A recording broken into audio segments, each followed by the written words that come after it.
Is this technique fad or is it here to stay? Arguably the hottest technique in bass fishing right now. You can catch bass with or without scope throwing it. And yes, we are talking about dice baits, specifically today, the GBO, which stands for Great Big One from Xzone Baits. And we are joined by the Canadian duo, the Joeys, and we're going to break down everything that the GBO has to offer. Before we get started, welcome to the Lure Lab. As always, I'm your host, the Captain Andrew Full, and we are part of the Serious Angler Network. And this episode is a doozy. We're going to be covering everything from what makes this dice style bait different from the rest on the market, why you should have it, where you should throw it, and the best setup to outfish the competition when you're fishing in a crowd or you're just enjoying a day on the water. Now, before we get the Joeys on here, I do have to mention we have apparel like this hat, the Bass Boat hat, right? SeriousAnglerNetwork.com. Head on over there, check out all of the apparel that we have to offer. We appreciate everyone who tunes in on a weekly basis. If you want to help support us, we greatly appreciate it. So it's down there in the description of the episode. So make sure you check out the website and all the apparel that we have to offer. Let's get in the episode and let's get the Joeys on.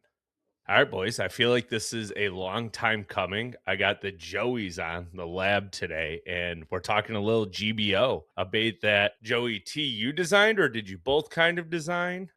We both did. We both, you know what it was? It was kind of stemmed from the fact that, we've been dabbling with these dice baits and kind of fishing these baits. And we're like, you know what? This really is lacking in this area. And, we both kind of decided that if we can create this kind of style of a bait, we think it can benefit a lot more. I would say the brains behind it's definitely Joey D. Joey D is definitely the brains. I Yeah, I don't did know a if I lot of would give him the that much credit, to be honest, but No, yeah, no, it was he's a all the lot of behind brains. the scenes stuff while the ice was still on in the spring there. So, but once we kind of got underway in the summer months and stuff like that and started actually putting everything to the test, it was surprising. It was actually awesome to see an idea just kind of come to fruition and actually work. heck yeah. So that kind of leads us into question number uno, right? Number one, should every angler have the GBO or some other type of dice bait in their angling arsenal, and why? All right, so for those of you that don't know, what Andy's referring to is the GBO that we have with Xzone here. It's that dice style bait. If you haven't seen it, kind of unique shape on it. We've got that pyramid shape there, pretty awesome. And then we've got 10 strands on that. So referring to that, and GBO standing for Great Big One, which is what Joe and I love to catch. I do think today's day and age, yeah, it's almost like one of those baits. It's like the Senko. The Senko's been around for however long, 30 years, 20 years, right? It's just kind of a staple. And I feel like that this style of category now, that dice category, is starting to become that Senko kind of drive. So I mean, I would say people should have it in their arsenal, but like more power to you if you don't. So basically what you're Definitely saying, more power to you if you don't, because Yeah. it's better for us. Yeah. yeah, I was gonna say, so what you're saying is you hope anglers do not add it to the arsenal because that means you guys get to cash more checks. And I know the way you roll up there just north of the border. You guys have a pretty good track record. So I'm not gonna argue against your philosophy here and let you keep rolling, all right? Yeah, yeah. Yeah, no, definitely, I mean, at the end of the day, everyone, it's a bait that can be fished a hundred different ways. So, I mean, if it's something you want to have in the box, definitely you're gonna want that in the box because that one fish you might not be able to you know to get it to bite, and you throw that and it goes. I mean, that's just gonna be the end all be all for it, right? That'll just be the confidence maker for you. The ace in the hat, right? I love Yeah, that's what we call it. That's literally it. That's the ace right there for us. heck yeah. Yeah, and I think just like that category is just opening up a whole world of things that we didn't even think that fish would eat or even be remotely attracted to, right? So being versatile and having that as another step is kind of, I feel like, to be a well-rounded angler as you guys are, like, I feel like it's one of those baits that just is starting to become that, all around, like you have to have it. It's versatile, gets bites. So real fast, like something that they say down here in the States, we plead the fifth. I will honestly admit that I've yet to catch a fish on the dice, and it's just because I'm hard headed. I have it rigged up every time I'm out on the big lake, and I pick it up, and I'm like, not today. I'll just keep catching what I want to catch them, and I need to stop doing that. So I've loaded up on a ton of them, and I look forward to experimenting on days off this summer. So that'll be good. All right, ready for question number 2.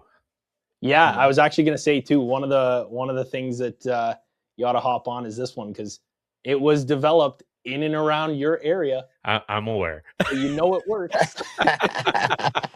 100%. You know it works. I love that.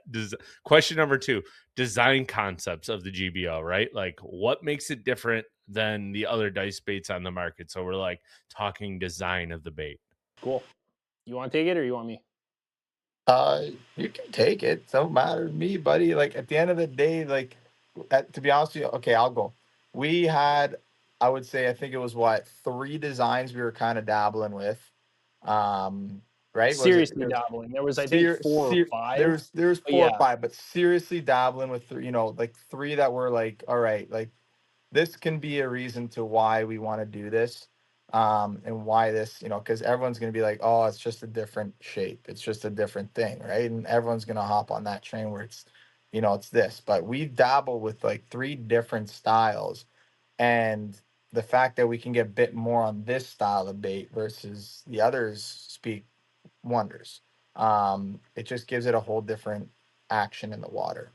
We're talking every edge of it, the way it sits in the water, the way we're able to flip it upside down. You could work it any way you want on a drop shot. If they don't eat it with the skinny side pointed, hooked in, you can thread it from the fat side and get bit, right? So it gives you a lot more versatility in terms of that. And then if you want to cast further too, a lot of guys are flatline and all this kind of stuff, you know, it gives you that ability to get out further than those other baits that are just dragging in the air, right? It's just literally the natural aerodynamics that we're talking about right now. That was the one thing we always went to was, damn, we can't cast anywhere with these other baits, right? Even So, I with the mean, nail weight pegged in them, they still don't go very yeah, they don't go. Like, so, you're talking a bait that goes from 30 feet, 40 on the regular that we can get out 60, 70, even further. Like, Joe can get it. Joe, what do you get? Like 70 out of it now? yeah. Like in my trials, obviously we had prototypes that we were messed around with, but the actual ones that have now come out, like we're consistently able with a nail weight or whatever to get 60, 70 feet. Like, and there's a lot to do with that too. You know how it goes. The line, the reel, the rod, like everything kind of comes together. But like the system that we have, yeah, like 60, 70 feet is no issue for us, especially in the wind. I've put a couple videos up on my IG and like throwing into the wind, man, like 45, 50 feet, like no problem.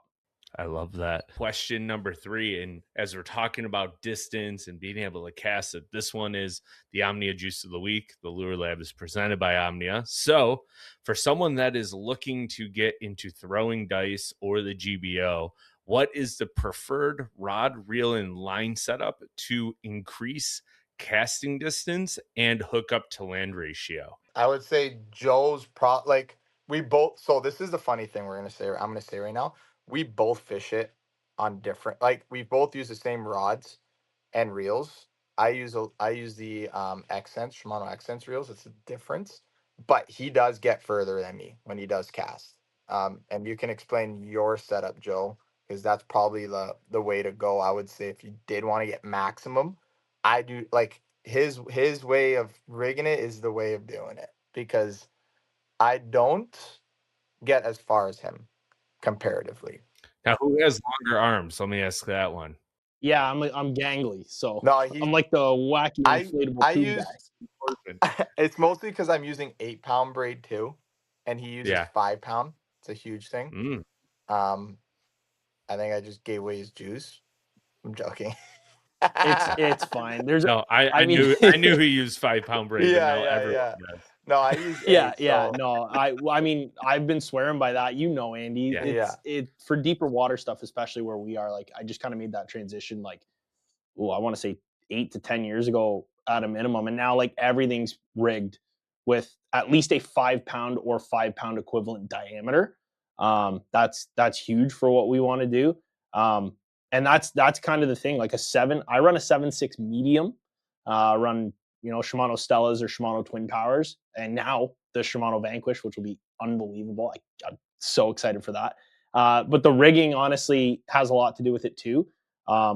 Whether you're using any of your dice baits that you have, but specifically this one, I'll just show you guys quickly. Like, it's designed like that for a reason. Okay, if you have your hook, so I'm running a number 1 BKK drop shot here, in case anybody wants to know. But that's kind of the hook there. They've got one coming out for dice here shortly. I can't say what dates or not, but they've got a dice one coming out. It's gonna be pretty sweet for all kind of dice category. But here we go here. I'm gonna go into the fat end, and then I'm just gonna come out. I like to come out like halfway, 2/3 of the way down. Just kind of like that. So when you're casting that, this end here is obviously flying out, and it's simple. It's like a bullet, flies through the air. You nail weight that side, that's kind of what gets you a little bit extra distance, right? So Yeah. Love it. huge. That's Huge, good. huge. Yeah. Now, how's that thing look underwater? Fantastic. Yeah, it looks real good. Looks Especially pretty with good. being able to manipulate the fall rate. Eh? Looks pretty good. Get a couple GBOs in the boat. It's Love decent. It's decent. Love it. Love it. Yeah. All right. So now we'll move on to the next question, which is question number 4. But I want to know some of the most effective ways to rig it, right? Like, everyone knows you can drop shot it and nail weight it, but like, maybe explain to the guys, like, are those the 2 best ways, or there maybe like some sneaky juice out there that they should know about to help them catch a fish or two? I mean, for me personally, those 2 kind of cover everything, right? The drop shot, the Nico, those are right out the gate the 2 best ones. The third way you can do it, and it's tougher because you have to have the right stuff for it. But a lot of the guys that may or may not be watching this might have the Marican rig. It's kind of like, and I see you nodding. I think you kind of know what it is, but Marican rig is kind of like a Tokyo rig, but downsized for your finesse baits. So that's also a really good way if you don't want to present it on like a net head, because it does kind of look a little weird unless you stack them. That's how you can kind of get away with that, is a Marican rig. And you can search it, Moriken, I believe it's Japanese Marican rig. And that's usually anywhere from a 2 to a 1, again, size hook. And you got a little bit of a clip weight on there. And so it's literally a modified Tokyo. Yeah, love that. Have you tried like throwing it on like a free rig or anything like that and just kind of dragging it behind on that hook? Yeah, I've messed around with it a little bit. I just don't think the areas or the time of year was right for me to run a free rig properly. So it didn't work as good as it could have been. I know guys at Carolina rig this stuff too, and especially in current. And I'm sure that works. It's just, you put so much time into doing certain things that you get comfortable throwing, a drop shot or a Nico or whatever. It's kind of hard to break that mold after, Sure. Yeah. You always stay with the confidence. That's the way you're going to get bit. Only time you can mess around is if you actually have like an 8-hour day and you're like, well, I got 2 hours to screw. Like, why not go pluck around while I'm out fun fishing? That's when you should apply things that you don't know how to do and try to learn them. It's the only way to build confidence. You shouldn't go cold turkey into an event and be like, I'm going to fish this bait because that's what everyone at the dock and bait shop told me to do. You're not going to catch fish. No, not at all. Yeah, unless you're Not the at all. guy. You have to have somewhat of a game plan. So question number 5, how should anglers approach fishing dice baits, and what is the most effective way to fish? Is it dead sticking or fishing it sort of like a jerk bait with your rod motion as you're retrieving it? So the first part was about approaching, right? How they should approach it. Yeah, like how they should approach fishing it, like the overall technique of fishing it, like presenting it under to the fish. Okay. The main thing about the presentation of it, I guess you could say, is, I mean, you are mimicking somewhat of what they used to eat as like fingerling bass when they're down in that inch to 2 inch range. I mean, that's kind of where, those koike styles or this dice style originated, was feeding on those microorganisms, right? So Now, with it being slightly larger, like this one with a 13 mil, or you got all the 12 mils, or even like, the larger koi Ks and the 17, the full cast, all that stuff. Um, the thing is patience, I think, is one that a lot of people overlook when you're trying to fish these baits, because it's so wacky and out there that you're not really mimicking anything that you see on a daily basis like you are when you're pinging a minnow, right?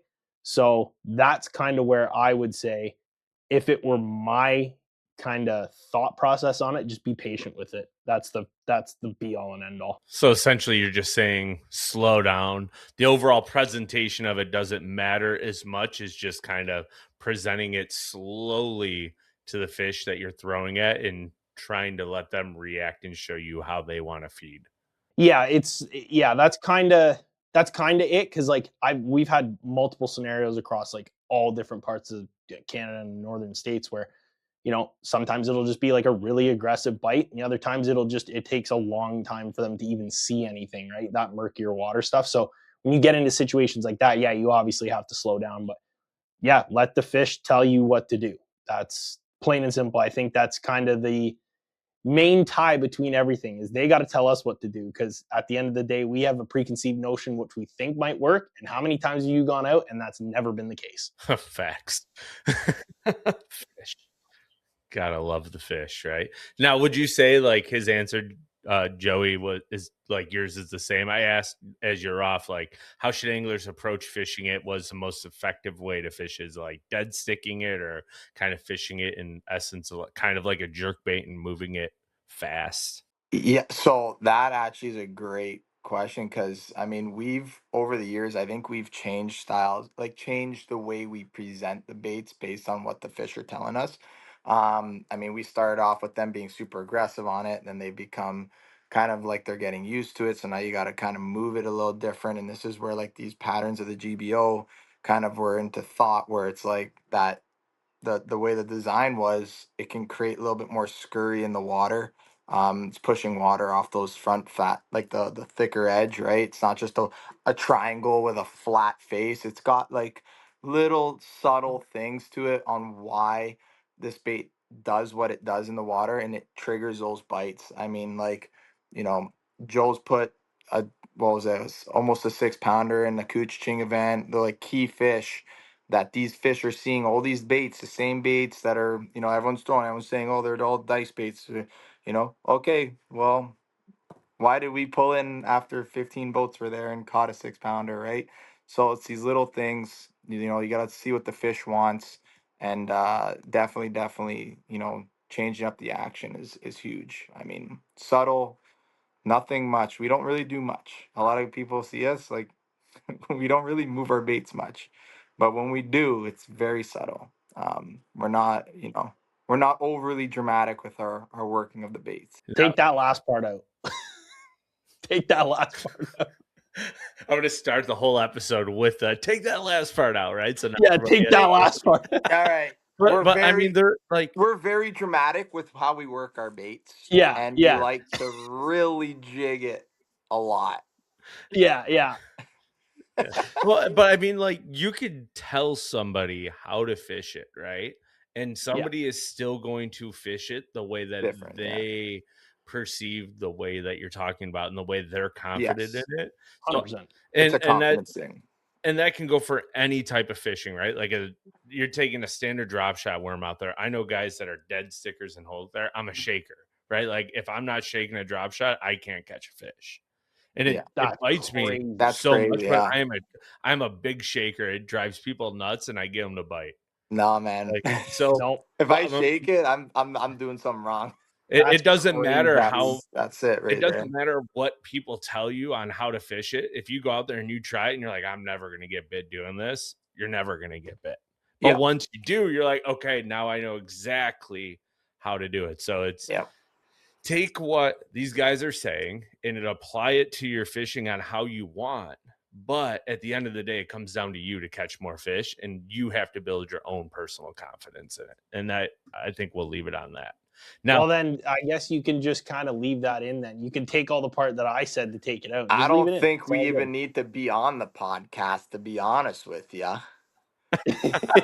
All right, Because you boys. might as well have just said that. No, but no, like we're here to get information, right? Like it's a No, no, cattle you're good. stuff. You're good. We're But just Yeah. messing. to add on to the whole approach of fishing the GBO and dice baits, like I'm curious on the color selection, right? Like, is it just one color catches them all, or do you have a process of eliminating, or what colors you're throwing based on conditions? So are we special and get the sixth question? Is that kind of what this is going No, down? this is an add on to 5. You still have one more. Yeah, well, okay. So for those of you who haven't seen the colors, we got the smoke, we got green pumpkin right there. I know they're harder to see. You can see them on Taco Warehouse or any of your local sites. Omnia, I'm pretty sure, has them. You got pearl white, silver flake, the green pumpkin blue, and you got black. Our process is, I want to say, fairly simple.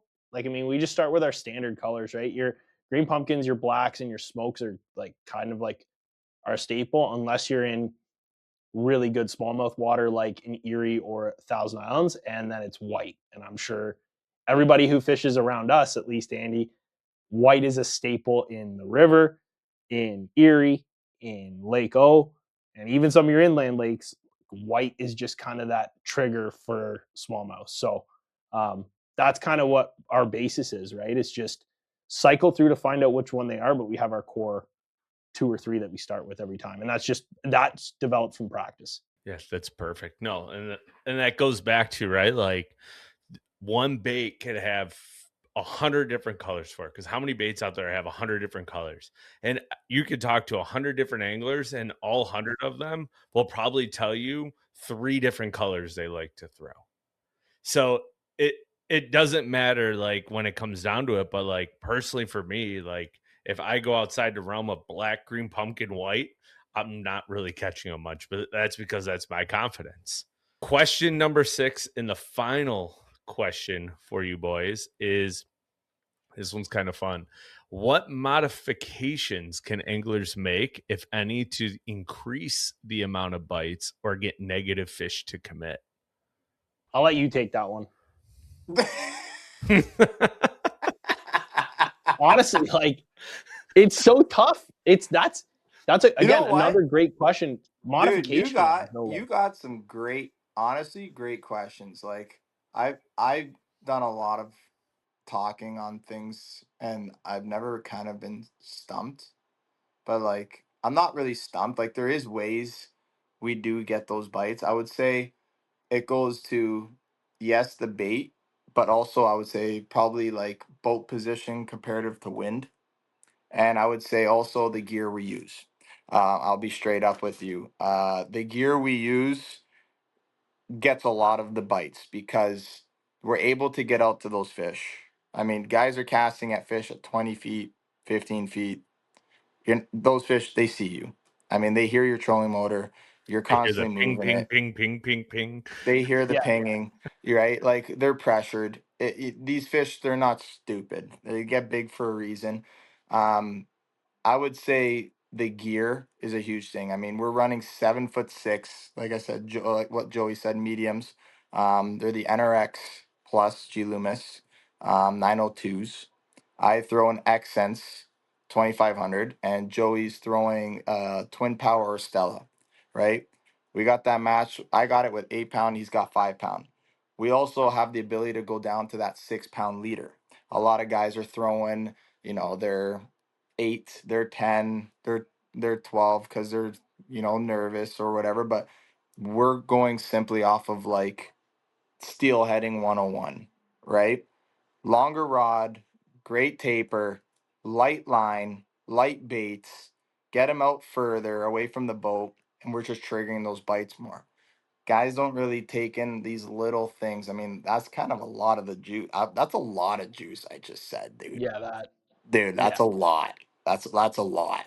But like it's like it doesn't sound like a lot, but it's a lot. Cuz not many people will realize or really sit down and analyze what is making the difference. And like that question right there kind of, you know, says it all right there. I mean, I just pretty much gave away everything, but like I mean, Joe, you can dabble in on that, like on that fact, but I would say definitely gear, boat position are a huge thing on why we do get a lot of bites and why the GBO is able to work better, or any of those baits, but mainly the GBO works better and gets those bites because of our gear. Well, and I was just watching, it was Mercer and KVD.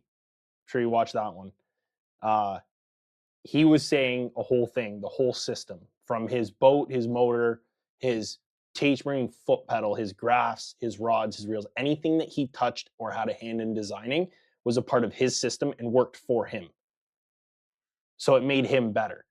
That's kind of exactly what Joe was getting at. The gear that we're using and the whole system put together combined, and then also having hand in designing a bait that actually made fishing what we like to fish easier, just made it that much better. Like that whole system, he's hit the nail right on the head. The whole system is as one comes together, and that's why you're getting more bites. Because I mean, you can fish beside guys that might not have everything completely dialed in, and you're gonna notice it. Because at the end of the day, if you're coming in with 19 and we're coming in with 22 or 24, there's a reason there. If we're fishing side by side and we're out fishing you 5 or 6 to 1, I mean, there's obviously something that's going on that either we're understanding or it's the gear. And I have a whole confidence that what he said is bang on, like just straight juice.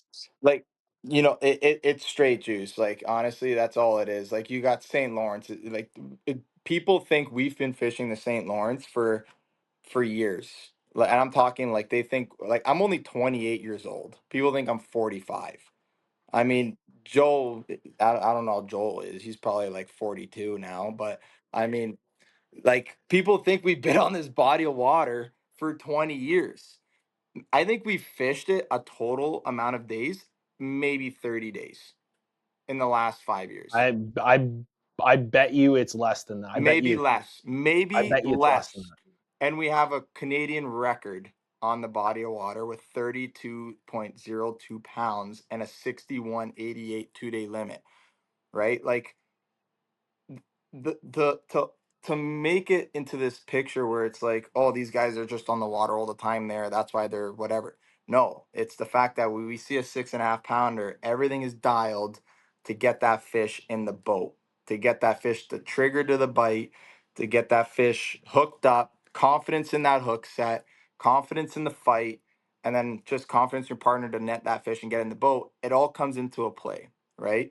And like gear is huge. You put 8 pound line leader to 6 pound leader and you see which one falls better. I can guarantee you we're gonna get down quicker. We're gonna get that bite better. Right? Yeah, I mean, and that's the other thing too, is like guys can have all the same gear, but it's also boat positioning, understanding current, understanding wind driven current, understanding what the wind's doing to natural current. Like there's so many dynamics at play, and I love the fact that you brought up steelhead fishing. I grew up steelhead fishing, so that's my understanding of smallmouth too, right? Like is there's so much similarities between the two that it's like Yes. It's insane. crazy. Yeah, It's they crazy. set And that's the same. literally what we've done. Yeah, like, and a lot of it is just positioning. Like, I would say 90% is positioning, 10% is technique, because you could throw anything at them if you're positioned right and they'll bite. Like Yep. Agreed. I've Steelhead for messed around sure. with that too, and steelhead. It's the same way. Yeah. Like, Yep.